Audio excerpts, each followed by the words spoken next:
in this video we discuss on the iron carbide diagram.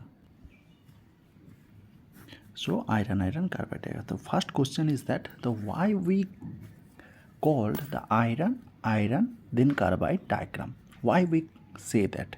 So the main thing is that the carbon is not a diffusion over here. So what actually happened in a carbon? The carbon it is whole phenomena is actually the diffusionless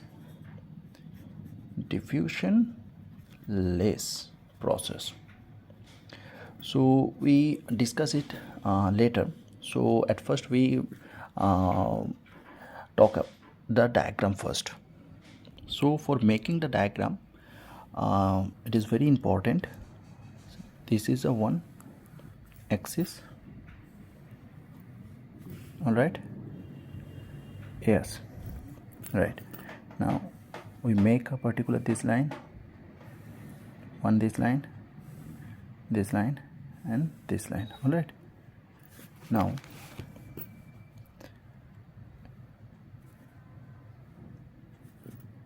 right.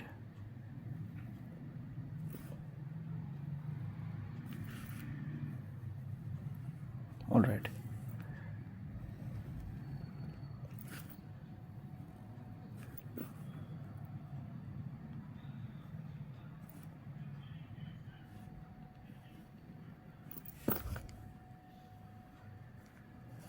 So here this is basically the temperature line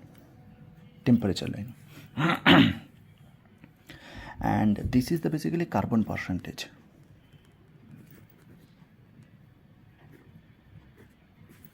And this is basically the cementite. So we discuss the what is the cementite. It is a very big question. So why first question is that why we call it the iron and carbide diagram, and what is second question is the what is the cementite. So now so this particular temperature is basically we can say 727 degrees centigrade. All right, it is all degree centigrade.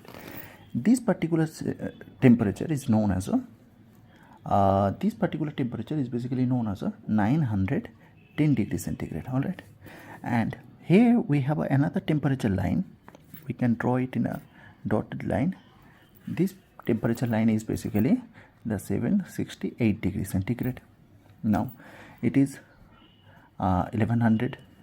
This is we can say almost 1400 degrees centigrade, and it is 1539 degrees centigrade.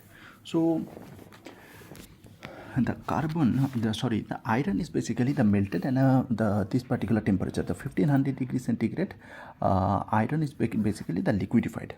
This particular temperature, iron become liquidified. All right. So in this particular area, we get, so this particular area we get a liquid metal. So now, and now I talk about the percentage of the carbon. So this is.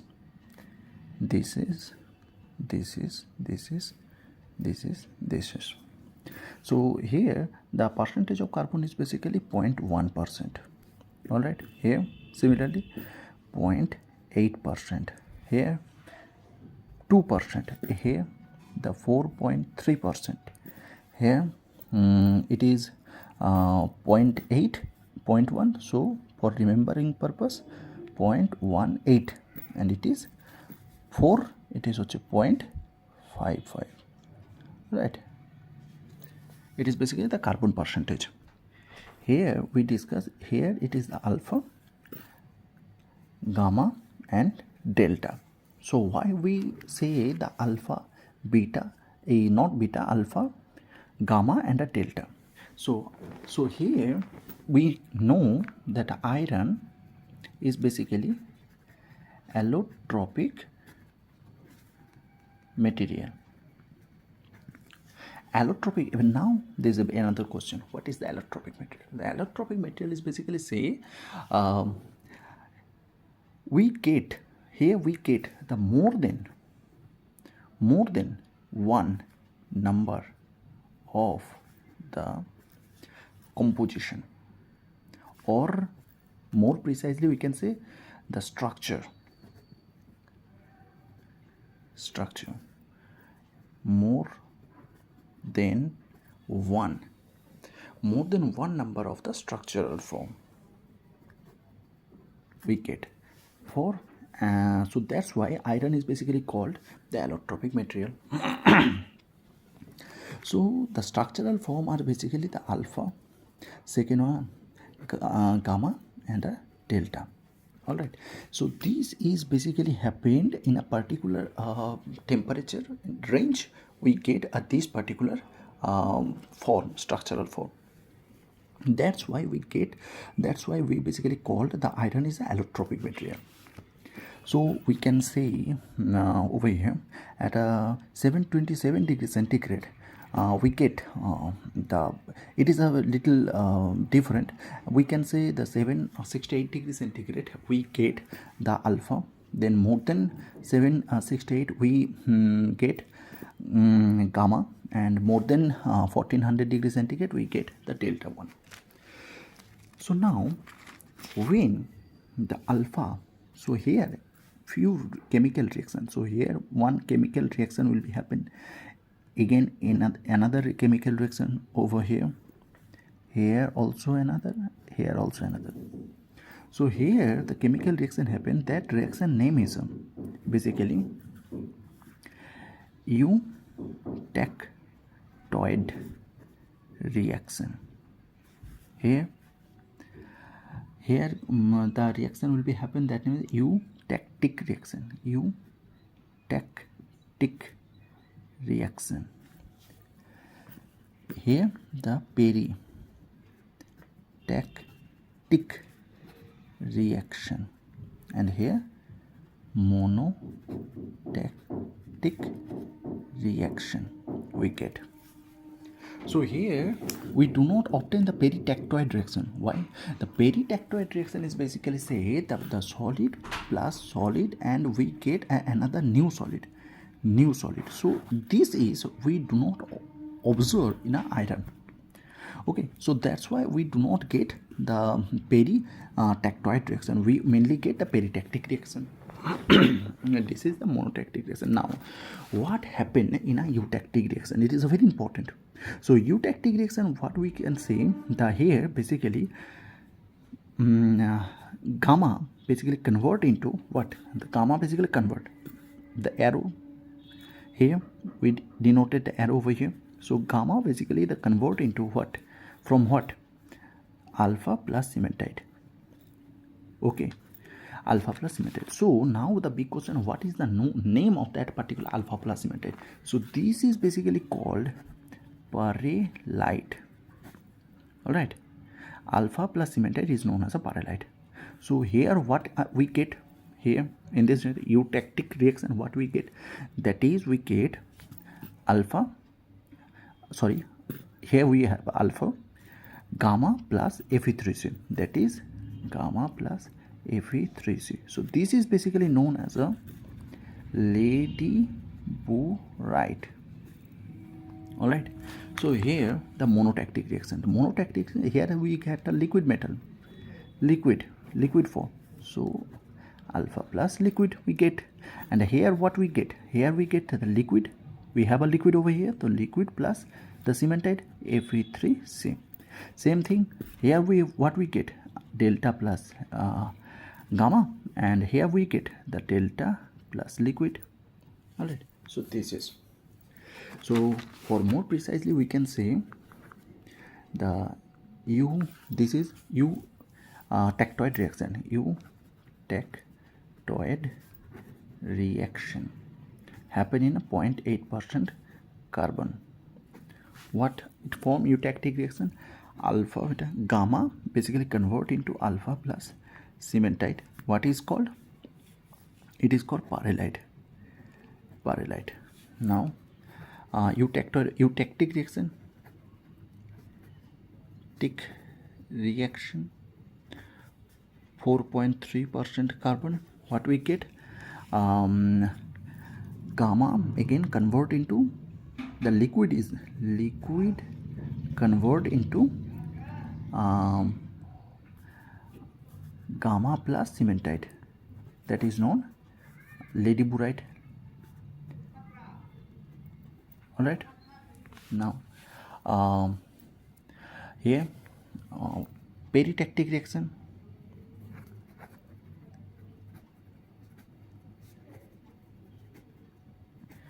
the carbon percentage 0.18 carbon. What actually happened? Peritactic reaction, delta plus liquid convert into atom. Okay, gamma. What is gamma called? It is known austenite. All right, and here the monotactic,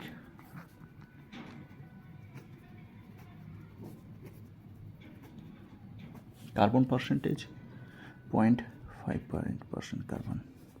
What actually happened? Liquid convert into for what? Plus liquid. All right, so this is so this is all right. Now here another question is in iron carbide diagram, the another big question is that the what is lower critical temperature line. Second, what is temperature line? Upper critical, lower critical temperature line. What is the upper critical temperature line? Then this is and another thing is that very important, that is a Curie temperature line. And what is the purpose of the Curie temperature line? All right, what is the lower critical temperature line? So this lower critical temperature line is basically called, also known as a A1 line, and Curie temperature it is known A2 line, and this is upper critical A3 line. What is the significance of the lower critical temperature? So this is the basically temperature. This is 768 degrees centigrade. Curie temperature line 727 degrees centigrade, and A2 line, that is upper critical temperature, 910 degrees centigrade. All right, what is the significance? What is the significance of the lower critical temperature line? So significance of the lower critical, what reaction we get the lower critical temperature line? We get the eutectic reaction. So what actually happened eutectic reaction? Here basically the austenite, gamma is basically known as austenite. Here the austenite basically convert into alpha plus cementite, that is known as a what? Perlite. Right. So austenite basically convert into the perlite. All right. So now perlite, here if we see the percentage of the carbon, so this is basically the 0%, and this is the maximum 2%. So here we get the steel.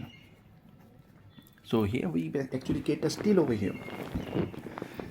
All right, so this is basically carbon percent 0%, and this is a carbon percentage of the 2%. So, and if I talk about the steel, the carbon percentage of the steel is basically the 0 to 2%, up to 2%. All right, so here we get 0.1%, 0.8%, and this is more precisely we can say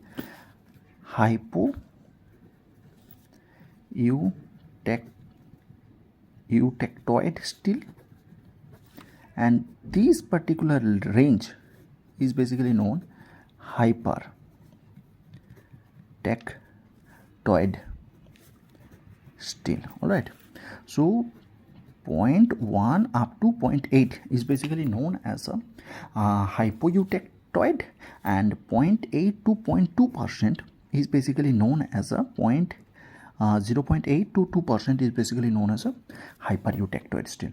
All right, and remaining 2% to 6.8, here the carbon percentage is 6.67%. It is the maximum carbon present into that particular iron. So this is basically the 6.67%. Now, more than this particular number, it is not possible. All right, so this is basically known as a cast iron. All right, so so this is basically all right. So see, what is the significance of the lower critical temperature? So significance of the lower critical temperature, this is lower critical temperature. What is the temperature range? 768 degrees centigrade. In a 768 degrees centigrade we get the alpha, beta, gamma. The gamma, that is austenite convert into the perlite, alpha plus cementite. So this is the one. And what is the significance of the upper critical temperature? That is a 910 degrees centigrade. The significance of the upper critical temperature, or that is also known as a A3 line. The main significance of the upper critical temperature is basically say that here what reaction we get upper critical temperature. So this is more, if I draw a particular line, so very close point, so this is, so what reaction we get? We get the eutectic reaction. In a eutectic reaction, we get the liquid metal is convert into the austenite plus cementite, that is alpha beta gamma plus cementite. All right, that is known as a ladyburite. All right, so this is the significance of the lower critical temperature. And what is the cubic temperature line? The cubic temperature is basically line is known as a 7 to 7 degrees centigrade. 7 to 7 degrees centigrade. This is basically known as a A2 line. The function of the A2 line is that the magnetic behavior of the metal should be changed. So likewise, if I draw another curve, so this is basically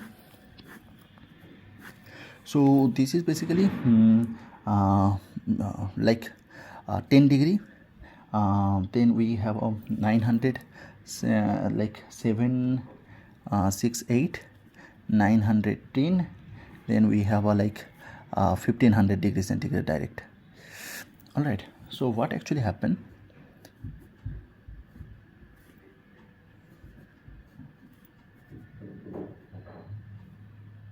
All right, so this is, so first body structure we get the BCC, then we get the BCC, but here we get the FCC. So this is basically so body this is basically known as a, so main BCC function is that it is very hard. So here we get the, when the iron is very low in temperature, then that time we get the BCC structure. But iron is when high in temperature, that time when we provide the temperature on iron, then that time we basically get the FCC structure. So it is basically the crystal structure. So full form of the BCC is basically known as a body center cubic, and FCC is a body center tetragonal. All right. So in a particular the cubic temperature line, it is below 727 degrees centigrade, and it must be some in this range 727 degrees centigrade. What actually the magnetic behavior of the metal should be changed here. What the magnetic behavior? So if we have a particular iron and we hit that particular iron, then what actually happened? The magnetic behavior, the metal have a magnetic only the iron have a magnetic behavior. The magnetic behavior of iron is basically the changed, like magnetic to non-magnetic. So this is basically, this line signify this magnetic the behavioral change of that particular metal. So this is basically known as a cubic temperature line. All right, so now why we call it iron and carbide diagram? So main thing is that we basically use the two time of the iron basically for what?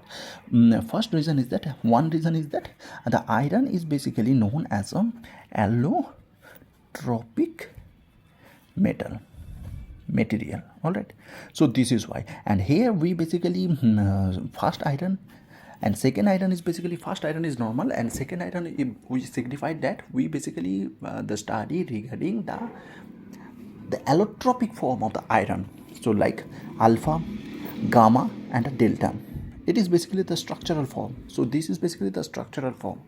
So more than one number of, we get the iron, in iron we get the more than one number of the structural form. That's why iron is basically known as a allotropic material. All right, so this is basically known as a, and why the carbide? So from where we get, if I talk about, so for that particular carbide we have to discuss a little bit of the triple T diagram, or okay, so I discuss is in a little shortcut, like what actually happened. It is as I told you earlier, it is basically the diffusion-less process. The diffusion-less process means when we apply the heat, when we heat applied on that particular iron Fe particle, in a particular Fe particle, what actually happened? So this is here we get the number of phases, and one phase we have a Fe, another it will be carbon, and another Fe then will be the carbon. All right, so when we provide the heat of that particular iron, the carbon, it is not actually getting diffused. It just change its phase from one phase to another phase. All right, understand? So this is what actually happened. Carbon is not getting diffused. Rather than diffuse, the carbon is getting changed one phase to another. And when the carbon is getting changed, that time here we get the 0. And here it formed the Fe2 carbon. Simultaneously here we get a 0, another Fe plus carbon. So this Fe3 and carbon is basically known as a cementite. So this is basically known as a cementite. All right, so here we can say the iron carbide diagram, it is absolutely diffusion-less process.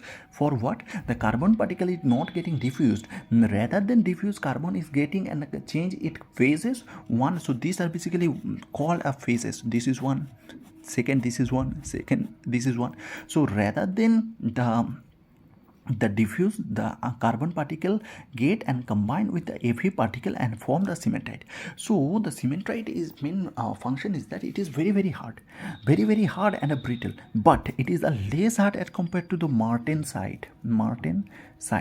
All right, so the crystal structure of the, if I talk about the crystal structure of that particular Fe3C, so it is basically a body center tetragonal. So sorry, and so it is a little wrong. So the crystal structure of Fe3C is basically known as a orthorhombic. All right, the crystal structure of the cementite is known as orthorhombic, and the crystal structure of the martensite, it is basically known as the body central tetragonal. So it is, the martensite is very hard and brittle, so we cannot in fact use this particular martensite without heat treatment. So now the big question is of why, from where we get a martensite. So I talk you little brief. Okay, in a triple T diagram, what actually happened, if here we get the phase, here we get the, this is basically starting curve, and it is the normalizing. Here it is actually happening in normalizing. It has a austenite. So this is basically known as a, so this is basically known, not a austenite, this is basically known as a annealing process, annealing, and this is basically normalizing. All right, normalizing. And so here we get the martensite. Here we have a austenite, and if we the quenching, so this is the slow temperature cooling, and when the quenching is done in a particular austenite, when the quenching is performed, when the quenching is performed the austenite, that time we basically get the martensite. All right, so when we do the first cooling of the austenite, that time we basically get the martensite.